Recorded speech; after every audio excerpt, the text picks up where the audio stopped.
Microphone right there, and 2-minute opening statements by each one of our candidates.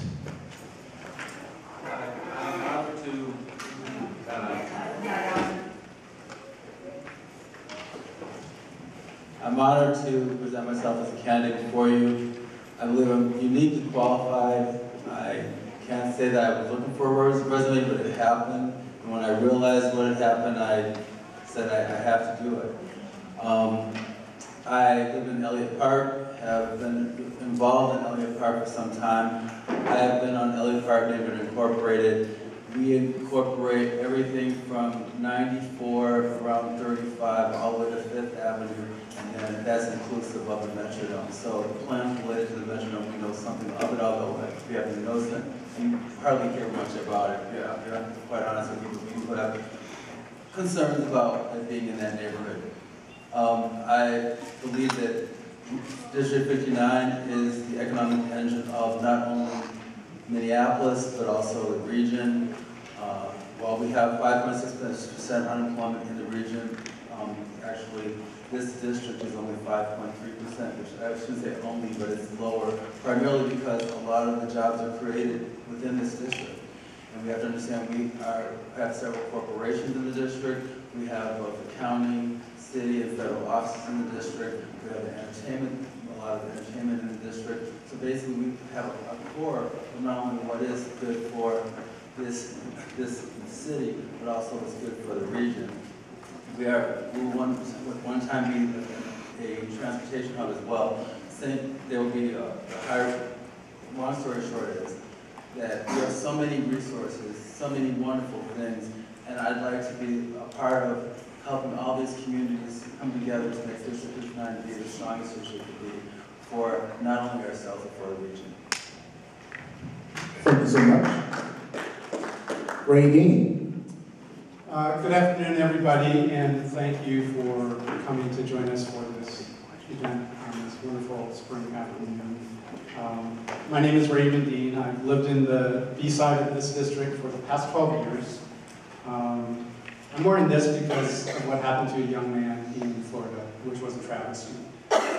We actually had a law that was passed that our governor vetoed. So for Trayvon Martin, this is for you. And we cannot let guns control our world. So I will be committed to working to make sure that it never happens in Minnesota. I moved here 12 years ago because of the diversity of this neighborhood. I love this district. I think we all love this district. I've been engaged in many areas. I've been working with lots of you on issues of transportation, on issues of economic development, on issues of criminal justice. I've been on the Northside Residents Redevelopment Council for the past 7 years, actively engaged to transition that organization and make it a viable organization again as we, like many organizations, went through some difficult times in the downturn of the economy. I'm an architect by training. I look at systems, I work with systems by nature. As an architect, I often have to deal with people that have very different self-interests, and it's not always easy because people often are in the place they're at, and that's it. So I've used my skills to get people to come together so that they can agree on issues and actually get buildings built. If architects weren't involved in the process, our buildings would be a whole lot different. In addition, I've been co-facilitating the Northside Transportation Network for the past 2 years, talking about transit on the north side, and specifically about the LRT, what that might mean to the north side. At the city level, I've been involved on the Capital Long Range Improvement Committee, and I look forward to answering the next questions. Well, good afternoon, DFL community, family, friends. How's everybody doing? Great. Come on, we're DFL. Come on. All right. My name is Willie Dominguez, your former state representative, now running for District 59B. A lifetime resident here on the north side. This is my alma mater, North High School. Born and raised on the north side with my family here, and thank you for coming out and support. You know, folks, the reason I'm running again is because I believe we need a strong leader. We need somebody that can hit the floor running. This is not the time for job training, apprenticeships, internships, or building your resumes. This is not the time, folks. We have a DFL endorsement convention coming up. Everybody that's here wants to be elected, but we need somebody that's going to be electable. March 31st, because we have to engage with our Republican opponents. My campaign is going to focus on transit, education, jobs creation, taxes, crime and safety, and neighborhood livability. Today, folks, is a new time. We have a new precinct, a couple new precincts in our district now. Things are changed. I'm here today to ask for your support. I'm here to listen. I'm here to serve, but most important, I want to advocate on your behalf again as your state representative for 59B, Willie Dominguez. Thank you, Willie. We have a new candidate that did announce during the caucus, but we are now just getting full information from. So, Mr. Michael Jones, if you can introduce yourself and take it away, 2 minutes. Good afternoon. My name is Michael Jones. I am not unknown to the North Side. In fact, I'm very well known to the North Side. In the 90s, beginning in 1990, we had a huge homicide problem that affected African Americans. I happened to step up to the plate and, working with Richard Jefferson as his intern, wrote the legislation that became the Martin Luther King Nonviolent Institutional Child Development Pilot Program of the State Council on Black Minnesotans to assist families and children impacted by homicides and violence. At the time, there were children that were being shot and hit on Christmas Day, and the parents would have to take off from work to attend to the child, and the state's Crime Victims Reparation Board refused to reimburse them for their wage losses. I am one who forced that to happen. In addition to this, in 1990, the man on the North Side, one of Jeff's largest issues was out-of-home placement of African American children. This state continued to discriminate against relatives in the foster care program. I again stepped up to the plate, forced the issue, and within months of the meeting with the Commissioner of Human Services, forced them to implement Miller v. Yoakum, the Supreme Court decision that said it was illegal to discriminate against relatives. I also assisted Jeff in writing the legislation for the Emergency Licensing Act that got relatives licensed within 72 hours, where they could show that they had no criminal history or any history of child neglect or vulnerable adult neglect. These things impact and traumatize our neighborhoods. Last year, the homicide of a 15-year-old boy happened after he'd been shot already. A week earlier, 2 of his friends was with him and one of his relatives, and he got shot. We are going to stay on time on this one, everybody.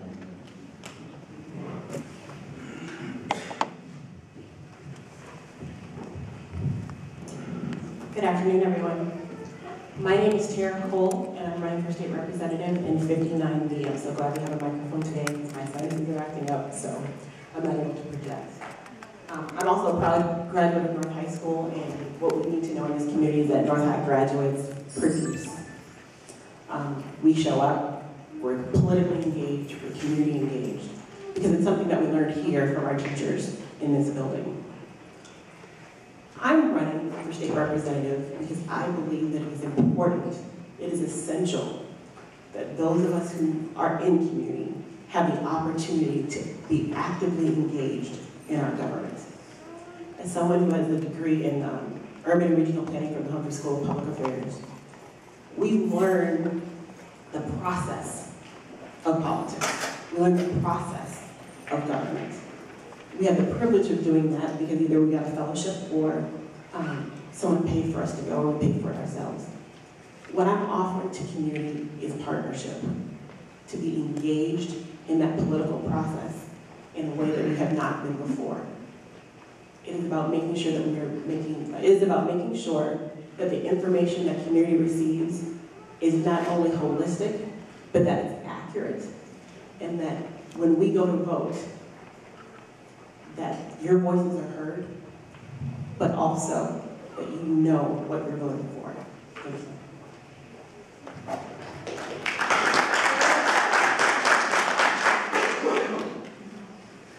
Hello, my name is Nancy Pomplin. I am also running for your state representative at 59B, and I want to thank everybody for being here on this beautiful day. So thank you for coming to hear from us. I'm running not to build a resume, but because I believe in the work that I've been doing for the last 15 years as a community organizer and advocate for our communities who have been most disenfranchised through systems and process, really. And I've been working with communities on issues of poverty, HIV, and health disparities. And now, currently, I work with communities around economic development and community planning to make sure that all of the communities that live in the areas affected by community development, whether it be transit, whether it be the stadium, that we all have a voice in those processes and projects and the outcomes and benefits. I believe that we need a strong leader that will represent our community at the legislature. I think that we all see how policies that are being put forward right now are seeking to divide our communities. Demographers say that Minnesota will be the minority will be the majority by 2030. And in order for us to be a solid community in Minnesota, we need to learn how to work together. And that's why I'm running as on the platform of equity, unity, and a voice for all. So thank you. Thank you, Nancy. Ian Alexander. Well, good morning, or good afternoon, everyone. I just wanted to thank you all for coming out here this evening, and I wanted to thank you all personally for spending the time for the last few weeks meeting with me. I see familiar faces here. I see many familiar faces here, and I appreciate you coming out on this gorgeous day. The reason I'm running is because North Minneapolis, downtown, the North Loop, Bryn Mawr, and the Heritage Park region need strong advocacy at the Capitol. I used to live on the A side. After the tornado, I moved to the B side, and I've been renovating a home, which will hopefully be done in 2070. But I absolutely love living in North Minneapolis. You're my friends, my neighbors, and I have a commitment to this area, and I want to see it well served. I believe that we all have an opportunity to do better in the whole district. People, after the redistricting, a lot of people came up to me and they said, well, there's going to be more power taken away from North Minneapolis, or there's going to be power taken away from downtown. I don't buy that argument. I think we all work together to get common things done. And I'll tell you, the one thing I just wanted to make clear is I'm going to be abiding by the DFL endorsement. So if that question comes up, I just want to make it clear I'm not going to be challenging whomever gets the endorsement, and I look forward to continuing the conversations that we've all been having and moving ahead and going from there. Thank you. Thank you, candidates. All right, so a little housekeeping to start this process off.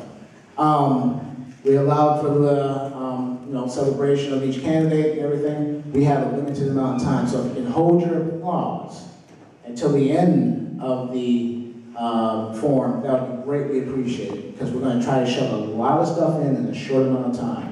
And let's really get to it right now. And Ian, you actually got us going down the route of the road here. It is the abide question. And we're going to rotate the, whoever takes the first question. This one will be for Ray to start Ray Dean to start the process. The question is, if someone other than yourself receives DFL endorsement on March 31st, next Saturday, will you suspend your campaign and not run against the endorsed candidate in the primary this August? It is a yes or no question. Yes. If you didn't hear that, yes? Willie Dominguez? Repeat that, please. Okay. If someone other than yourself receives the DFL endorsement next week, will you suspend your campaign and not run against the endorsed candidate in the primary this August? Yes. But I wish to express. Yes or no? Yes or no? Yes. Thank you. Michael Jones? Yes. Tara Cole? No. Nancy Popper? No. Ian Alexander? Yes. Ken Lawrence? One more time. No. There's 2 mics up there, everybody. As long as the green light is on, it's live. So definitely, I wouldn't talk to yourself at this point in time. All right, that's very interesting. We have that information, and that's out of the way. We're going to start first with job and economic development. With over 150,000 Minnesotans still out of work and underemployed in the state of Minnesota. Jobs is the top priority for the DFL party. However, under the surface, according to many reports, the African American community has the highest unemployment rate and actually one of the highest gaps in the country, according to the Economic Policy Institute. What would you, as a legislator, propose to your fellow representatives as possible solutions? Willie Dominguez, you are first. Thank you, Brent. This has been one of my fortes as far as jobs. But you know, folks, for the last 30 years, we've been talking about jobs, job creation, and job development. From past representatives like Cassidy, Gray, Richard Jefferson, other community leaders in the city council like Don Samuels, all been talking about jobs past 30 years. Well, you know, we have jobs. We have jobs. But 40% of those jobs are the second and third tier in the suburban areas. We can't get to those jobs. That's our problem. So what I'm talking about is strategies that we need to put in place. We don't have those strategies today. And I want to be your leader to put those strategies today. I'm talking about green jobs. Jobs like solar energy, wind, alternative energy, biomass energy. If I'm elected to be your representative, I want to bring a tax corridor here in Minneapolis, which means those bring thousands and thousands of jobs here. I will fight for Time. Please pay attention to Caroline. We're going to stay on time on these. Michael Jones? I believe that more than just saying I'm going to bring up manufacturing in North Minneapolis is going to give jobs. It's not going to work. Right now, one of the biggest problems we have is the extremely high unemployment rate of young African American males. And those challenges are because of education. We have the highest population group that doesn't graduate from high school, is incarcerated more than not. And as a result of incarceration, they are locked out of a whole series of jobs by being forbidden to get those jobs by state law. And in the process of doing that, we don't even give them an opportunity to rehabilitate themselves. I, as your representative, will change some of that. I do think that there are some jobs that we should stop people from being able to get licensed for, but I think that we also should have a process for redemption. I think this is the stuff that we need to be bringing in terms of legislation to this district. And we need to do something seriously about the non-graduation rate. Thank you. Thank you, Michael. Tara Cole. When we start talking about unemployment, particularly in specific communities, given that the numbers are so high, what I look at is how do we funnel people through the unemployment system? what is the real purpose of the workforce centers? What access do people have to education that will help them move from one career path to another? For those who have credentialing, what resources do we currently have to make sure they can re-enter the fields that they're in? We can talk all day about using economic development as a means to increase, well, to decrease unemployment. But for those who are currently unemployed now, we have systems in place that aren't working for them. And so a proposition for me to my fellow legislators will be to actively look at our workforce center programs, find out from the community what it is exactly about these programs that are effective, but also fix the things that are not effective. The population of people who are unemployed now is not the same folks who was unemployed 10 years ago. It's a different system, and our system does not allow for the variety of the unemployment opportunity, unemployed population that we have. They don't serve them very well, and that entry point is what is a major problem. Time. Nancy? Thank you. So I would have to concur with my fellow candidates. I think that unemployment is it's an indicator of a broken system. That we need to make sure that workforce centers are supporting persons who are looking for employment in a way that is meaningful to them to get them connected to employment. It's an indicator that transportation is not taking people to and from the jobs. We see the bus system take people from the suburbs into the city for work, but how, it doesn't work for you for all the jobs that have been created in the last years on the suburbs. It also is an indicator of our education system. We need our kids ready for work when they're graduating. And to Mr. Jones's points, we have deplorable graduation rates that reflect the unemployment rate, I believe. So I would say that what we need to do is we really need to create incentives to help families to find stability here in Minnesota, to help families find stability in employment. And so that's supporting education systems, early education, transportation, and the sectors. Thank you, Nancy. Ian? Thank you for the question. First of all, I think we have to look at it holistically. When you look at the reasons, first of all, let's be clear, the unemployment rate among African American males in North Minneapolis is 52%. That's startling. And it's a three-pronged issue. I mean, you can have the economic development, you can talk all you want about bringing economic development in, but there are other factors that come into play. Education, obviously, you have to look at economic development, you have to look at education, you have to look at crime. They're all interconnected. As an attorney on the north side, I have a lot of clients come in my door. I'm a family law attorney. And the one thing that drives me crazy is you have really good guys that have made a mistake when they were younger. And now they're paying for their mistake because they can't actually qualify for a job. There's someone that's actually working on my house right now who cannot get a job because when he was younger he committed a felony.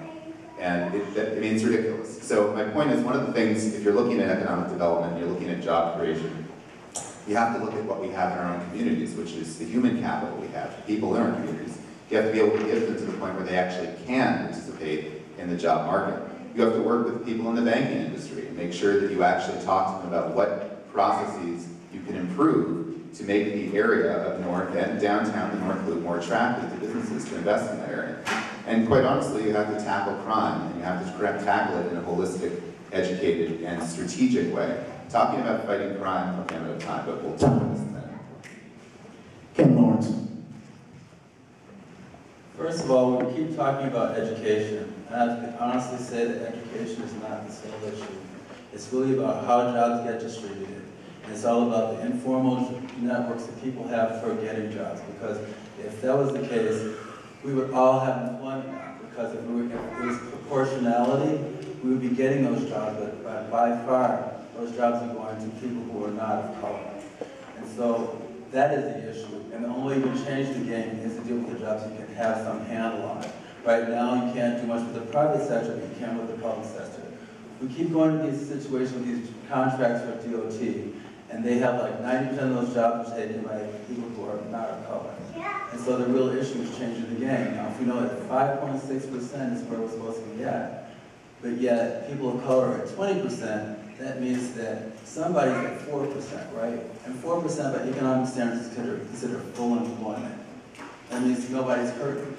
But on this end, everybody's almost at near depression levels. So only way you can change the game is that anybody above 5.6%, double the percentage for the quotas on the jobs and make it so that they have to find those people and get those people on. Because right now, where the contracts are, the last fired to first hired. That means all the people who are already on those jobs before we get them. And all these people waiting in job training programs will never see them. So basically, we need to change the game so that those people who are waiting for that job, who are just trained for Time. Radine. Okay, there's really only two things that create jobs, and that is public subsidies that incentivize businesses or private people with businesses that have a demand for their goods or services. You can give anybody a business millions of dollars, they're not going to create a job if there's not a demand for the product, for their particular product or their services. The issue I think we're talking about here is impediments and obstacles for people getting employment. As everybody has mentioned, the issues around the criminal justice system and the obstacles that are placed towards people are huge. And for the past 2 years, I've been working with Justice for All at Take Action Minnesota to get private employers to not ask that question prior to having the opportunity to meet somebody. Because oftentimes, people do redeem themselves, but they don't get that chance because of that question that often lingers on a job application. Now, the whole private thing, we struggle with a lot of economic development in the north side of this district specifically, and it's because dollars aren't spent here. If we begin to spend our dollars in our community, we'll be able to begin to create jobs for people that actually live here. We all know there's tons of problems with the system. They all need to be addressed. Many of you can't deal with that directly, but you can spend your dollars here. So I suggest you start doing that and let other people take care of the system. Very well, first round. Thank you, candidates. We're going to start with Michael Jones on the next question. And again, delegates, great questions that have come up. We won't be able to get to everything, but we definitely will forward these on to the Rules Committee and to the candidates for next week as well. Second question is on state budget priorities in relation to Senate District 59. The February 2012 forecast projects negative budgets, negative balance, excuse me, of a lot of money. This compares to a projection of a negative $1.3 billion balance projected from the 2011 forecast. Based on these projections, what is your budget? What will be your budget priorities? And basically, kind of walk with us on what you're going to be really figuring out. More revenue, taxation, cutting. What will you be proposing and working with other legislators and the governor in order to accomplish for Senate District 59? First of all, I believe that we have to raise taxes in order to carry Minnesota forward. The Republicans have attacked it, and as a result, we have been in a disastrous situation, particularly hurt by in Minnesota has been the human services budget, the Medicaid programs that largely help disabled seniors and low-income children and families. We cannot expect to be a first-rate state if we do not spend appropriately from in the state of Minnesota through taxes for things that we all benefit from. For instance, health care. One of the reasons why we even paid for health care in the first place is because wealthy folks were getting sick off of poor folks because they didn't have anyone to take care of them. So that's how the welfare system got started in the first place. They were concerned about their own kids dying, being next to someone coughing on them in a public place. We can't sustain a community if we don't have adequate protection for those who cannot care for themselves. Second priority, I think Minnesota needs to invest more in its infrastructure. We've been neglecting it. In the past, Republican administrations, they didn't spend enough. And as a result, I know this is technical, but you gotta stay on point. Tara. There are two priorities for our state that we must address because our future depends on it. The first is education, early childhood education, secondary education, as well as adult learning education. Without continued education, specifically in this district, there goes the state. The kids and the youth and the young adults in this district, if they do not have the opportunity, the access, and the time to gain skills, to attend a program of their choice, whether it be in high school or in post-secondary opportunity, to maintain a job that pays well, to purchase property, whatever that property may be, they will not be contributing the same share that we contribute. By them not contributing, guess what? The lifestyle that we've grown accustomed to, our parks, our roads, our schools, those start to decline. So I just want to leave you with that for a moment. Another piece that we have to address is healthcare. We are an aging population in Minnesota. Healthcare, like education, is going to be more than the elephant in the room. It will be the room. And until we address the needs in both of those specific areas, because they both affect the same communities, we'll be in trouble. Tom. Sorry. Nancy. Thank you.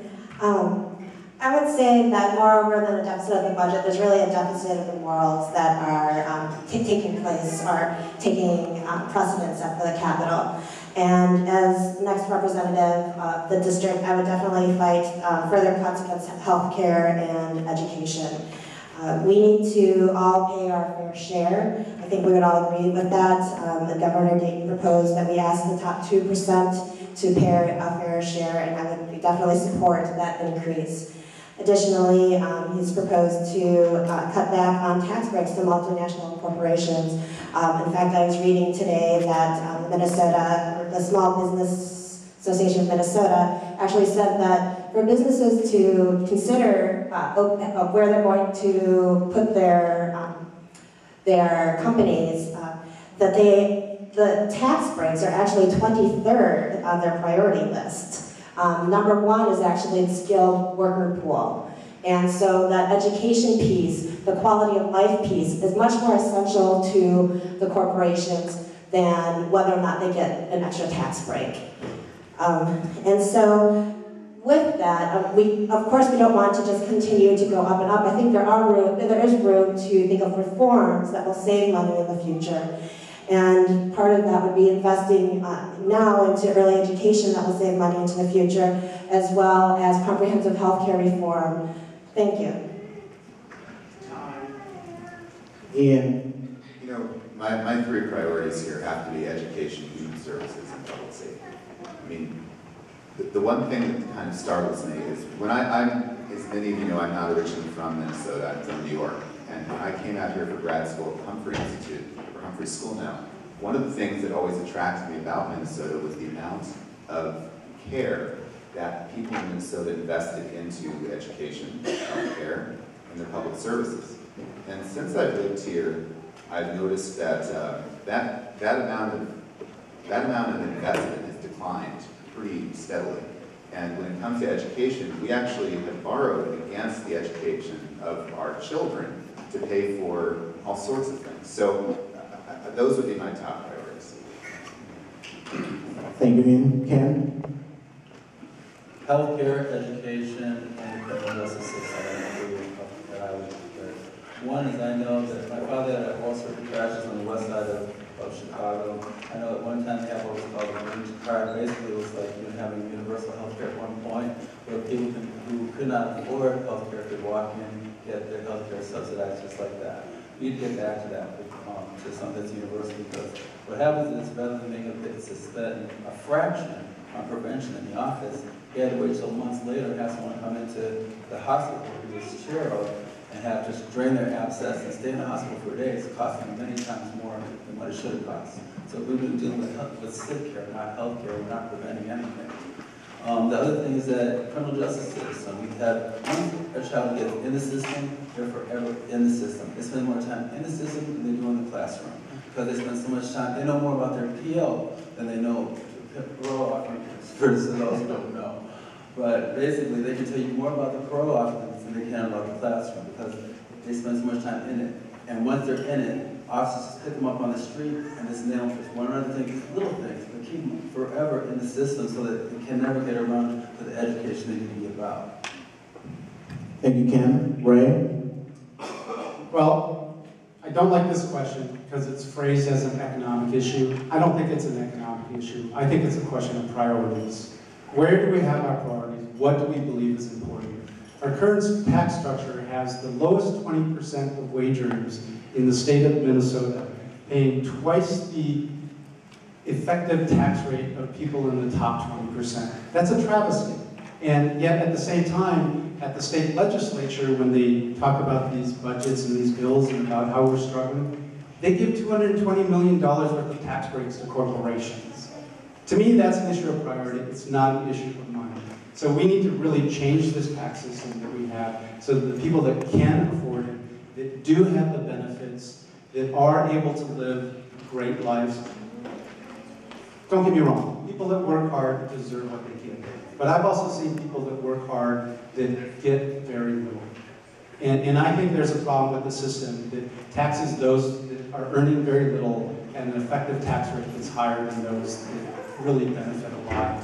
When it comes to priorities, I think we have to address jobs. We have to address education. We have to address healthcare, and of course we have to address our criminal justice system. Because if we keep going the same direction with the criminal justice system, we will not be able to afford anything other than that.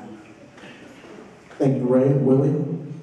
I agree with the taxes. First of all, we need to help the wealthiest 1% pay their taxes.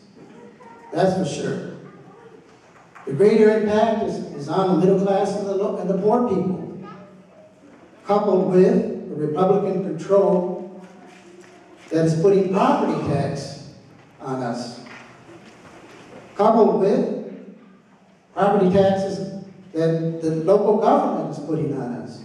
The neighborhoods like the North Loop, Bryn Mawr, downtown, North Side, putting local government increasing fees such as your gas, your water, utilities. Those are all going up. We need to put a control on that. But within my budget, I am going to support education, transit, jobs, job creation. It's a top priority. I've passed bills for reentry, early development, child development is very important to me because I work at Head Start. It's very important for our children to continue. We need to have that in our budgets. But we need to, again, we need to have the Republicans, along with Democrats, draft bills that are going to have the 1% wealthiest in this state pay their taxes. Time. Thank you, Willie. Next round, thank you, everybody. We're going to go to transportation. North Minneapolis and downtown residents use Metro Transit at a higher rate than most other metropolitan residents.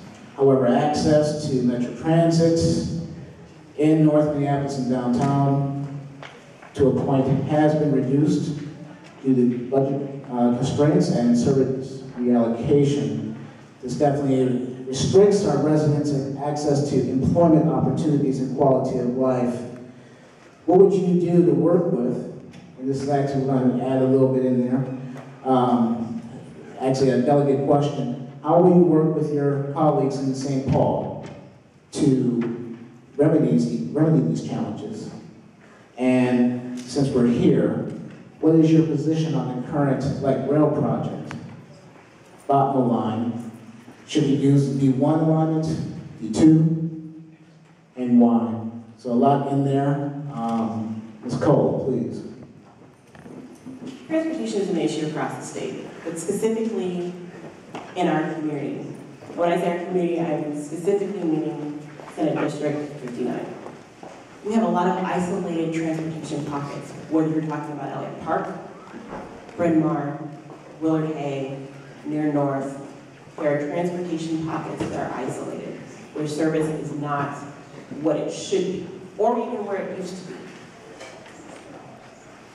When we start talking to, and when I start talking to other legislators, what they have to understand, again, we go back to education, we go back to economic vitality, we go back to future sustainability. And if people can't get to jobs, you are further creating this revenue void that we currently have. It's gonna get exacerbated. So people need to get to jobs.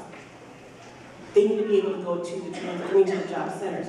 Also, though, Metro Transit needs to continue to do studies, particularly in areas of our district, around where do people actually use transportation.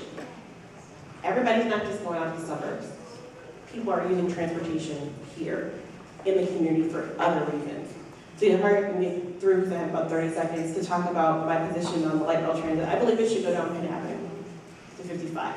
That gives the majority of the residents, not just in 59B, but instead of District 59, access to transportation.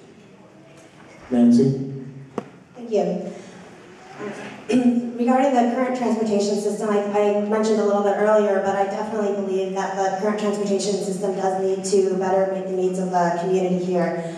I think, when I ride the buses are always crowded, no matter what it's a Sunday afternoon or it's a rush hour time. You can never find a seat, and sometimes it'll just pass you up. So I think that we need to increase the routes for North Minneapolis.